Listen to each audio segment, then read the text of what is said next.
Pikoveli hi han beve thung lokila khulai ramvel kha tun mai ni kal ngai reng reng em le kal ngai to mal khang rama chuanin ka zong jing to chuanin kanu hi kalang ka tia ani chuan achak vak lova ma se zo kal meng ni le tlai to ma se tle mang zong ko lo ma tia chuan kan kal thata kan mal khang chen lo kha kan tuma ma chuan mal khang thleng lo khan kan zong ani abul vela chuan ma se kan du khop kan hmuh tak lawa chuan kanu mal khang thleng lo meng ale tlai bok chuang lawa atam na se renga tam lo to zon ai chuan atam na phei miang ka tia tia ti chuan kan pheya ani chuan atlai to ho thla to ila tha nga tia kanu le ho lawang khong lai khwan mi kal lo na deu om no tha deu I hmu bel le mi theisin ka tia kan kal thata chuan kan la no deu thlia tur kha lo om thla zela chuan luite pakhat thi ho hun to roi khana luite pakhat kan kana chumin hu chuan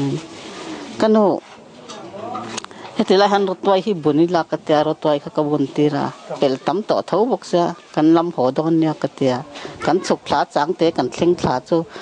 tui kha lian tho boka chuanin kanu chuanin luinar lama ke khan kal ka rota nin luimonga kala rota chuan luinar lama khian kalang ka ti chala luinar lama lo chuan chafun kan da hleinem luimongai kalin ibong asin ka tia luimong lama khon lom chafun kan da atia ni lo ka tia chuan chu ai chuan heta han rin tluang ate thlam am ve chul kan po chho theimin kan ram lama hian kalang ka tia tia menun zui chawa ro toi kha chho zel bok se kan phur chho zela chuan kan kal tawang kan kal tum na pia nga khan kong kan hu to bok si lawa kan lai zo ta veka tlang sang lama lon chho meng kan tia chuan kan lon chho ta chara kan lon chho ko tlang pakhat kan han lon chho ta khen chuanin kho hoina om nga kalna lam pang tur sia tang to ina kan tia mol khat kan han lon chho ka kan lon chona tang kan thira mual lo om le zel tho bok sia chuan tlang pakhat kan han lon chho lai ta tang kan hu tong le samlukhai om na kan tia mual thum kan lon kai chawa kan hu ta der bok si lo kal na tur ka ril tram to bok si ril tram to nen I tur pakhat mam bok si lo chuan eng po ni se kho thim zui to do na kanu thingka ka hianin om meyang ka tia kanu khan thingka ka thut ri ngot pho chu kholam pang pan kan ni chuan thim jinga po pan mei nan mi lo ma tia ka tia mun phia mul bok te kha tam chamin lap zat sat kan mi ta te kan lu te chuan mi ron zong tu te kha po kan tum wang kan kal lui ta zela chuan thla khat la to thingkunga chuan kan ria ka zing khowara faten mi ron zong le om sia engtin nge neng ani khan in changte lui lampan thale in kal thale ta wangila chuanin changte min huanga tia keima khan changte lui pan thak le ringot po leng kir khama bok kan tang le nga kan khot lai le nga ni leng in kan tang leng le kir khama helai tang khang kal chho miang katia atuk chuan kan kal chho ta chuan hla dewa tang khan thiak tlam chu niang kan va muta kanu so lai so thiak thlama oma thlama sonin riak kan pan phenga kho kan ho man to lo ni pon thlama va mut reng so mani lum arya ka nga ke ngai to ke chu thlama sonin riak miang kal thai la ka te kanu chan kal chho lawang khelai khan division sakan thiak lei pi oma sa suk lei pi oma kan chok chho tre palom ron kal fat la tia lengkir kham la khan min chho pi ta sia chho ta wang mai sia kan eng tin kan kalang tin kan kalang hei lengkir kham hi na lung pui ti de rup ne na ni sia sarwak pol gon ngai na om lo khopa kan lon to ni to na han khoi mun po han thlengila ke chu kan chwa zo karing to lo chu ai chuanin tun han mual li kan thleng to atlang pong kan thleng kan huang ti kha atlang lo om le zel sia mual thum kan thlen nu po han kan han hoi chot tlang lo om le ta se kham to se achang le min dom cho chang le ke man ka dom cho khan kan in dom to nam em hi eng tin nang le ka pai di mi dom ne pai lawang thil zon beri pai ni ngai thlen chong ti zon no beri pai ni ngai ni chong atit bok se pai phal bok silo ama posun ui sia ok trang bok se kan bok ha kapur chumi chunga chon pel chunga chon ro toi khat tlatin kapur boka ronald toi le mau tak kale chop zoi boka chon nimin tlai kho thim don khana lum thata chia ma lo toi chu apel kha chu ko ru le ra lo toi kha chu ngai sak ta lawa nong ka chem chu bo ri boka eng po ni se kan kal na lama khon le thale wang ila thlam kan thlen thei man chuanin alom om ni me kan thlen thak man lo chon hi kham kara kan riak don eng am ni mi ron nuk thlang ti po lam ka riak ngam to lo re reng oi ro pi sa thi na nge tur len kel kha ma ria le ngot te chu ka te chon a ma to nga anunga ka zui thla ke em te kha so thla dot mi sa mong nen anal lu tuk pok nai ha kan kal thla to chon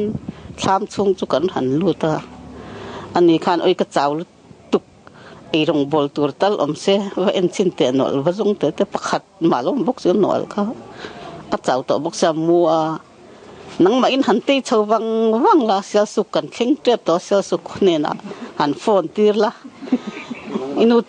kanu chu hruai nga ya zukal ro te ka om na hun hi sei la kai man ka lo riak top to me nga te oi kal thei ka ni lo re nang zan ka ra in ka kal thiang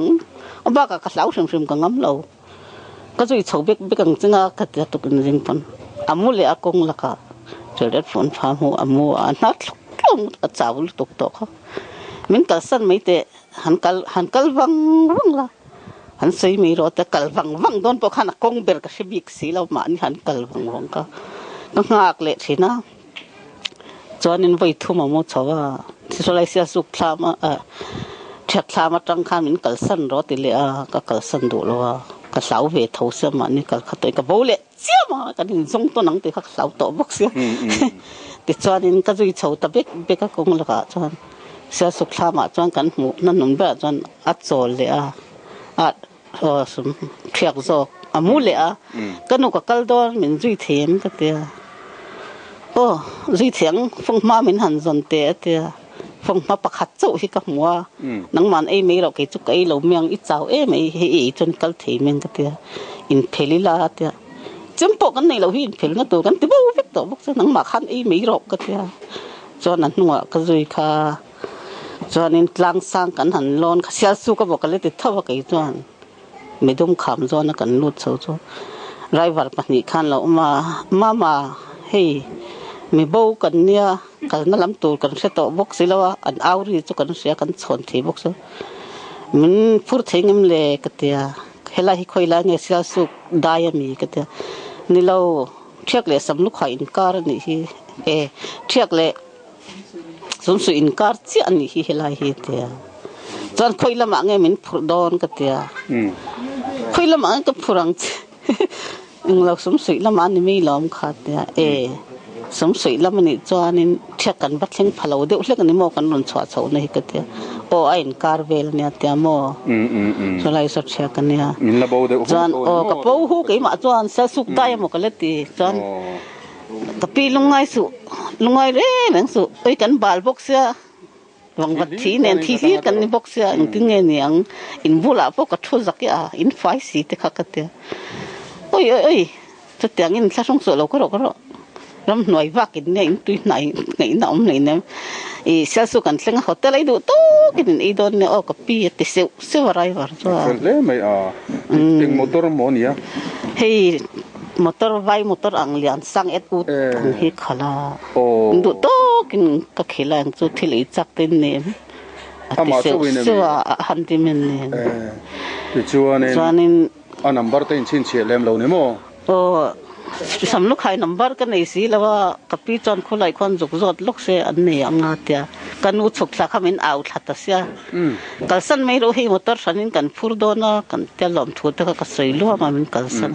khoi lam mi ngen ni reng le sai ha anti sai ha lam pang ni mo sai ha mi kan ni Kan ne kapi kan kal tlang ming ta khan om khoman don ti lai Samlukhai mi an bo ti te khan shebe lo anga tero pisang loi te nu fa kal na tur om anga hi han rin chuita ila tuna hian an kho chunga train kan thira ti lai helai han far kung kan huwa far kung thang zo na hian ruam khu ta lawm ta chu chang te lui a chuk thani ta chuan mo chuan ruam thuk takani mual khang ram an ti chu hetilai zone vel bor hi ani ta ni khu lai khun thang fe ni ta ni ka tang hian hla takala nia ta tang chuan he lampanga hian chhowin tilai kordung hi an zo chhota ni in kan hanrin pui deuh hleka ti chuan helai hi kham hi pangper chho hi kham hi oi em to mui fang kham chho kha ani to maya mui fang kham ani ti chuan heta tang hian engtine mo he tiron in vet chuak phei hian helai tlang hi an ron lon chuak ta helai hian thlam pakhat amit fia deuh tan chuan in thlam chung rangwa po tereuh te chu hmuh theih ani helai chungzaw la han chu hetilai kham panga engemaw chen an chho nu hian helai thlam pakhata hi an juk po thale ta ti chuan heta tang hian he ta zel phein kora chuk thlain tlang an lon le a chu tiang reng chuan an ron chhuah chhona lai hi midum kham ton tir hetilai kon hi an ron wa chhuah chhona lai kha ani ta ni an kalna hi a thuina cheng chhe hle maya helai tang hi chuan fia chi lo ma se henglai ram vel hian wa vaina ram niang ai chu ani ta ni pisang luai le pikhoweli te an bona ram an bo tan na lai ram vela khuan thom mak tak riat an lo nei to thina chuan helai khotual mi te po hian soi tur tam tak an nei ani mani deuh loka khan nu ho rual khulai pel zong a ram wak tura chuak te chuan thom mak tak mai an ria mi tam tak ri nuai mai thom an ria no pangrol te po an ria ni in an soya chu an thom riat chuan an thawa amana hlau nei nan khata ti chuan an khur hlok hlom mai niom takani engma ti talo chuan an hong taringot nin an soyani he kabula hian pungur dai lova a oma ani hi samlukhai pa ani kum samruk le pa komi ani khulaya pikhoweli te an botran na lai ram vela khuan ania kum tam taka en kol to ani khulaya kal fo thin tana na chuan thomak pui ani po hian riat anei thina ti chuan an hen atang hian athil riat te ngai thlak kan tum don ani khongain nge pungur min han hril fia lok ta che khung lai ram vel chungchang te po nge ni khulai chek pui mong tuna hei chek pui ram kan ti mong a huan kan ya chuti lai chuan ke po hi school a hen florret na ka thok ve a chu ka school ban te hian katlan thlawang na ka juk thok thina share bi thum vel ka sam man chuan ka tia ka thim ho thina chutiang chuan chung lai vel chuan engma ka relwa voi khat chu ka fe zukal le ta kha chu huan ka juk then chuan ka thawa khan engin mai miman tatlat maya ta khan ka hoi vata engma ka musi lawa thom khiat ka nei boxi lawa chu amak ka til tu ka ma se patling velem khatiang na thoka chuak kha han ho mai kha ka re sia huan lai taka hen ka bunganga ka hoi kualanga chunga thom lo omani chuanin in ral ringin ka omang katia chuan huan lai taka chuan na ka thoka ka sam vel ta chuan ka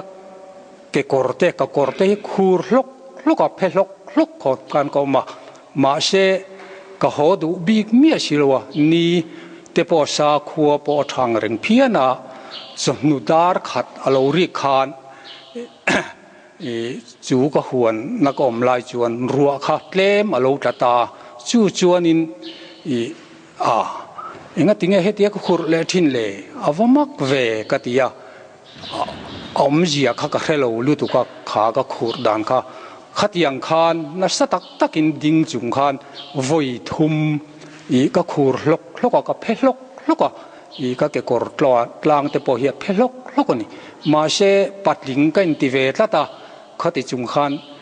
ho du chuang lovin dar thum ka em tlata wang khan ka om tum tlata khati khan na po chu ka thok thalo khop maya binga vel chu sam chuk sam mai theye chu tiang vel lek chuan mu mal lo deuh si in ral ring deuh si khanin I na ka thokani riom po ka tia ma se ka ho ta kha ka huan ka pel chia tang khanin keima kha eng ma hlo na le zam na le eng ilo kha to si lo khan tha deuh khan ka ho le mai sia khatilai ka khurdan kha ka khelo lutuka amak ka tia tun mi pi khoveli te ho te po hi khatiang ang khan engemo an thawa manin an ma di hianin zem na deuh te hi an kai ve man don le ti te po ka ril ruwa a oma ka ngai tu na sakhop maya pisang loi le pi khoveli te an bo fiatani vele bial tu mele kes thanga elai huna hena tlan pheya bu fai te dai lu te chini te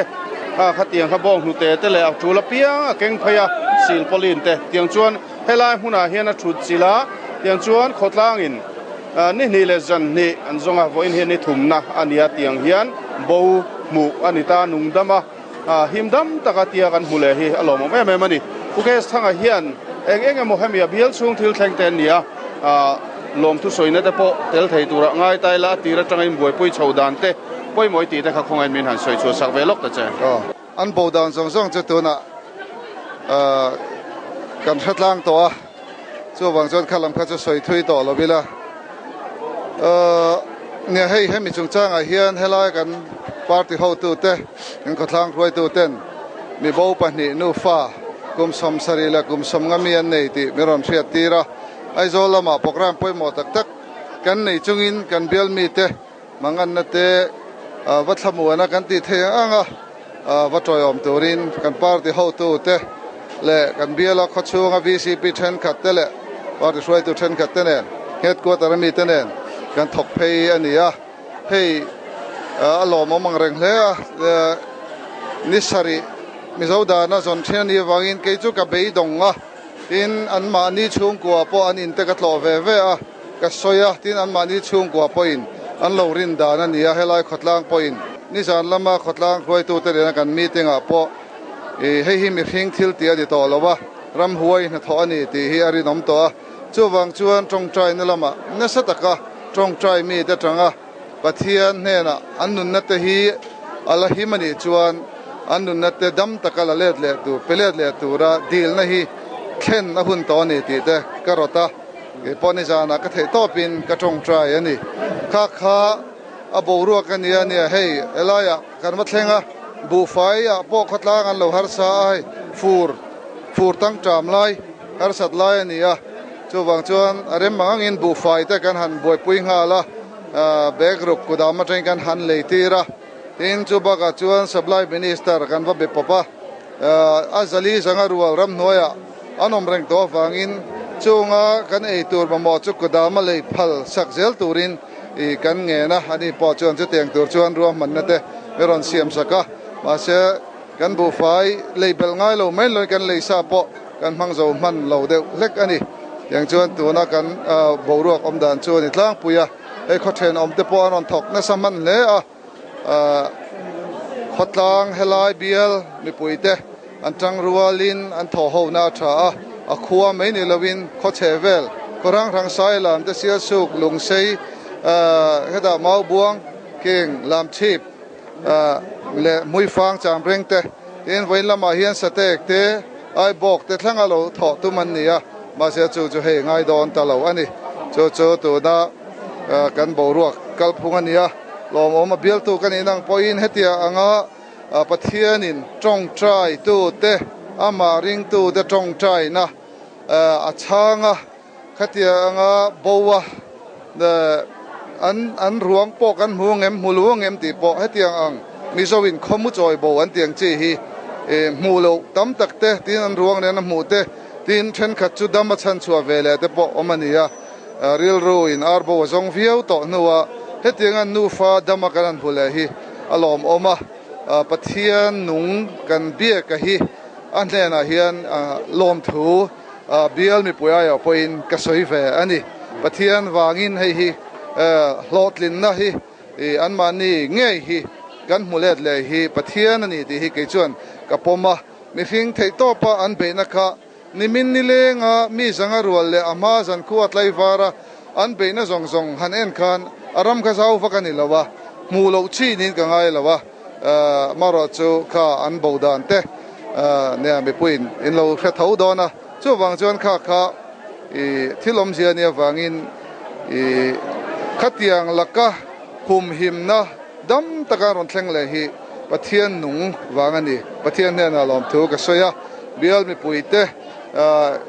anin pek na te rang in pek na te aminga MLA bial te MLA kan inangin lom thu ka soya yen hei nang ni po elai muna buai tak chungin ron thleng phaya zoram mi pui hne na